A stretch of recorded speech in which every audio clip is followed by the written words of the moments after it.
Metro station में एक आदमी के पास एक कागज का कप लुढ़कता है जो अजीब तरह से उसके पैरों के ऊपर से गुजरते हुए सीधे प्लेटफॉर्म से नीचे गिर जाता है। वह आदमी कुछ गलत महसूस करता है और तभी चारों तरफ की कंकड़ पत्थर हवा में उड़ने लगते हैं। कप भी हवा में तैरने लगता है। अचानक लोग एक के बाद एक पागल होकर प्लेटफॉर्म से कूदने लगते हैं, मानो कोई अदृश्य ताकत उन्हें खींच रही हो। वह आदमी किसी तरह भाग निकलता है। बाहर का माहौल भी तबाही से भरा है। वह अपनी बेटी को स्कूल से लेने भागता है। वहाँ शिक्षक मरे पड़े हैं और बच्चे सहमे हुए कोने में छिपे हैं। वह अपनी बेटी को लेकर तुरंत भागता है और पत्नी को फोन करता है जो पहले से ही सड़क किनारे इंतजार कर रही होती है। वे भागकर बच निकलते हैं, लेकिन उन्हें नहीं पता कि एक अज्ञात प्राणी पृथ्वी पर आ चुका है। यह जीव अदृश्य है। इसे जो भी देखता है वह तुरंत पागल होकर आत्महत्या कर लेता है। जीव से बचने का एकमात्र तरीका है अपनी आंखें ढकना। इस वजह से केवल 5% लोग ही जीवित बचे हैं। जिन लोगों ने अपनी आंखें हमेशा ढकी रखी, जैसे यह नेत्रहीन लोग, वे अब इस दुनिया में सबसे ज्यादा अनुकूल हो गए हैं। मुख्य पात्र लाओ मा अपनी बेटी के साथ जीवित है और खाना ढूंढने निकलता है। रास्ते में वह दूसरे लोगों से मदद मांगता है, लेकिन हर कोई अब अनजान लोगों से डरता है। वह लोगों को एक जनरेटर का लालच देकर अपने साथ ले चलता है, लेकिन अचानक राक्षस मन आ जाता है। वह उन्हें अपने कैंप में ले आते हैं जहां सब दयालु हैं, लेकिन यह दया उनके लिए जानलेवा बन जाती है, क्योंकि लाओ मा खुद अब राक्षस का गुलाम बन चुका है। असल में कुछ लोग राक्षस के प्रभाव में आकर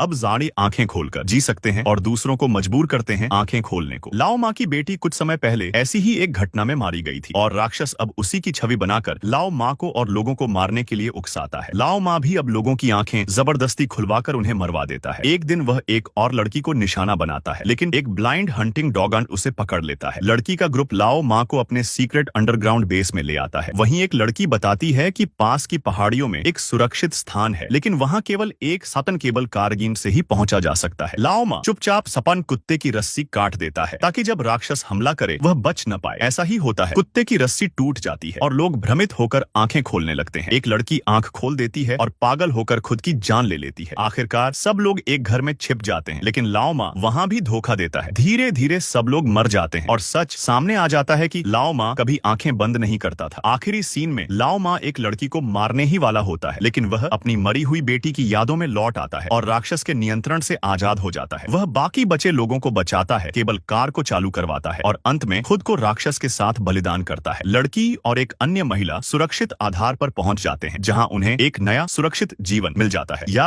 मुख्य संदेश, ये कहानी मानव सभ्यता के पतन, अज्ञात भय, मानसिक नियंत्रण और आत्म बलिदान की है। यह फिल्म ऑन बर्ड बॉक्स या उसके एशियाई वर्जन बर्ड बॉक्स बार्सिलोना से प्रेरित लगती है। लाओ मा जैसे पात्र दिखाते हैं कि कभी कभी एक इंसान दोनों रूपों में हो सकता है, शिकार और शिकार।